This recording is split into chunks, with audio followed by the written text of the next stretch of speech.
प्रथम वर्ष संस्कृत का द्वितीय प्रश्न पत्र हितोपदेश हम देख रहे हैं। देखिए, ये मित्र लाभ का प्रारंभ है। विष्णु शर्मा कहते हैं राजकुमारों से, तत् भवताम विनोदाय काककूर्मादीनाम विचित्राम कथाम कथयिष्यामि। हे राजपुत्रों, मैं आप सबके विनोद के लिए, विनोद मतलब मन बहलाओ, आप सबका मन बहलाने के लिए मैं काक कूर्म आदियों की, काक मतलब कौवा, कूर्म मतलब कछुआ, इसके अतिरिक्त अन्य भी प्राणी, अन्य भी जंतु आएंगे कथाओं में, काक कूर्म आदि की विचित्र कथाओं को कहूंगा। राजपुत्र उक्तम, राजपुत्रों ने कहा, आर्य, हे गुरुजी कथ्यता, कहिए, कहानी कहिए। विष्णु शर्म उवाच, विष्णु शर्मा ने कहा, शृणुत यूयम, आप सब सुनिए। शृणुताम, शृणुत, शृणोतु शृणुताम, शृण्वन्तु, शृणुतम, शृणुत, मध्यम पुरुष बहुवचन, तुम सब सुनो।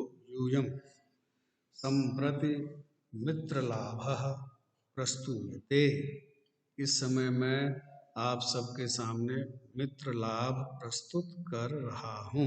मित्र लाभ नामक प्रकरण प्रारंभ कर रहा हूँ। यस्य अयम आद्य श्लोक, जिसका यह आदिम श्लोक है, जिसका यह आद्य यानी प्रथम श्लोक है। कहा, असाधना वित्तहीना बुद्धिमन्तः सुहृत्तमा साधयन्ति आशु कार्याणि काककूर्म मृगाखुवत्। देखिए, असाधना वित्तहीना बुद्धिमन्तः सुहृत्तमा काककूर्म मृग आखुवत् कार्याणि आशु साधयन्ति। क्या कहा? असाधना, जिनके पास कोई साधन नहीं, साधन विहीन, असाधना। वित्तहीना, जिनके पास कोई वित्त नहीं है, धनहीन, साधन विहीन, धन से विहीन। बुद्धिमन्तः, बुद्धि से युक्त, बुद्धिमान का प्रथमा बहुवचन है, बुद्धिमन्तः, बुद्धिमान। सुहृत्तम, श्रेष्ठ मित्र, सुहृद मतलब मित्र होता है, और तम प्रत्यय लग गया तो श्रेष्ठता का अर्थ देता है। अच्छे मित्र, भले ही साधनहीन हो, वित्त विहीन हो, लेकिन बुद्धिमान हो तो क्या करते हैं? काक कूर्म मृग आखु वत, वत मतलब समान, काक मतलब कौवा, मृग मतलब हिरण, कूर्म मतलब कछुआ, और आखु कहते हैं मूषक यानी चूहा, उनके समान कार्याणि, अपने कार्यों को आशु साधयन्ति, शीघ्र ही सिद्ध कर लेते हैं। अगर मित्रों में बहुत अच्छी आपसी समझ हो, बहुत अच्छे मित्र हों, तो वो साधन विहीन भी हों, धन विहीन भी हों, तो भी अपनी बुद्धि के सहारे अपने सारे कार्य शीघ्र सिद्ध कर लेते हैं, जैसे कौवे, कछुए, मृग और चूहे ने किया था। अब ये कथा की शैली है, इसमें विष्णु शर्मा कथा का प्रारंभ इसी प्रकार करते हैं। हर कथा वो कोई एक आधार वाक्य रखते हैं कि, और फिर दृष्टांत के रूप में पशु पक्षियों की कथा रख देते हैं। अब देखिए, अब ये कथा सुनने की जिज्ञासा बच्चों को स्वाभाविक रूप से हुई। तो राजपुत्रा ऊचु, राजपुत्रों ने कहा, कथम एतत्, वह कैसे गुरुजी? स अब्रवीत, उन्होंने कहना शुरू किया, कहना प्रारंभ किया विष्णु शर्मा। अस्ति गोदावरी तीरे विशालः शाल्मली तरो, गोदावरी नदी के किनारे, तीर मतलब किनारे, गोदावरी नदी के किनारे एक विशाल शालमल यानी सेमल सेमल का पेड़ होता है जिसमें से रुई निकलती है। उसके तनों में कांटे होते हैं और फूल लाल होते हैं, विशाल होता है।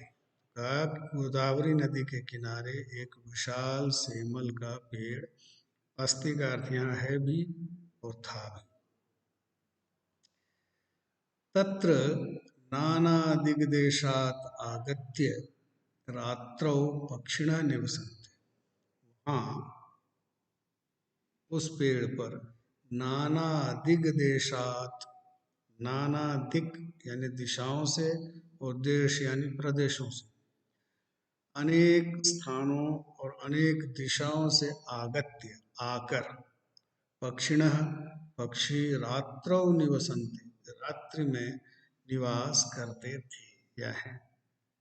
तत्र नाना दिग्देशात् आगत्य, नाना दिशाओं से नाना देशों से आकर के पक्षी निवास करते हैं।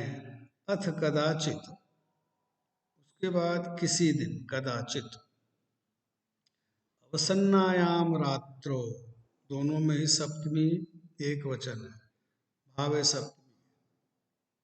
पूर्वकालिक क्रिया और उत्तरकालिक क्रिया जहाँ होती है, एक कार्य के समाप्त होने पर जो दूसरा कार्य प्रारंभ होता है तो वहाँ भाव में सप्तमी होती है। जैसे कहा अवसन्नायाम रात्रो, रात्रि के अवसन्न हो जाने पर यानी रात्रि के अवसान हो जाने पर, अवसान किसको कहते हैं, समाप्त हो जाना, जब रात बीत रही थी, जब रात बीत चुकी थी, यानी बिल्कुल अंधेरे में, अवसन्नायाम रात्रो अस्ताचल चूड़ावलंबिनी।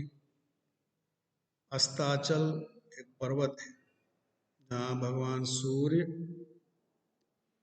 अस्त हो जाते हैं, और चूड़ा कहते हैं मस्तक को।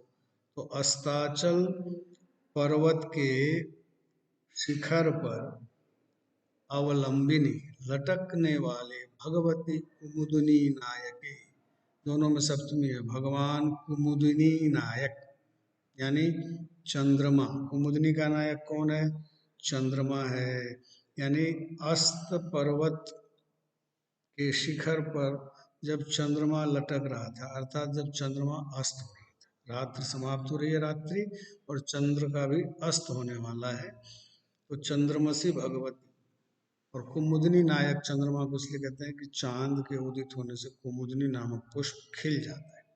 तो कुमुदिनी नायके चंद्रमसी, कुमुदिनी नायक चंद्रमा के अस्ताचलगामी हो जाने पर लघुपतनक नामा वायस, एक वायस यानी एक व्याधा, एक बहेलिया जो पक्षियों का शिकारी होता है, वह, उसका नाम था लघुपतनक। लघुपतनक नामक एक वायस प्रबुद्ध जगा, कृतांतमेव द्वितीयम, और द्वितीयम कृतांतमेव, दूसरे कृतांत कहते हैं यमराज को, दूसरे यमराज के समान अटंतम, घूमते हुए, अटन करना घूमना, पाश हस्तम, हाथ में पाश लिए हुए, व्याधम, बहेलिए को देखा। क्या हुआ, जब चंद्रमा अस्त हो रहा था, रात्रि बीत रही थी, तो लघुपतनक नामक एक वायस यानी कौवा, उसने क्या देखा, एक बहेलिया हाथ में पाश लेकर, रस्सी लेकर, जाल लेकर, और साक्षात यमराज के समान घूमता हुआ उधर ही आ रहा था। कौवे ने देखा पेड़ के ऊपर, तम आलोक्य अचिंतयत, उसको देखकर उसने सोचा, अद्य प्रातः एव अनिष्ट दर्शनम जातम, आज तो सुबह सुबह ही अनिष्ट के दर्शन हो गए, न जाने किम अनभिमतम दर्शयिष्यति, न जाने आज क्या अनिष्ट ये दिखाएगा। इति एतद उक्त्वा तद अनुसरण क्रमेण व्याकुलश्चलितः, और ऐसा कहकर वह कौवा उसके चलने के अनुसरण के क्रम से व्याकुल होकर वहां से चला। यानी प्रातः काल ही एक व्याधा, एक बहेलिया हाथ में पाश लेकर उस वृक्ष की तरफ आता हुआ दिखाई। लघुपतनक नामक कौवे ने उसको देखा।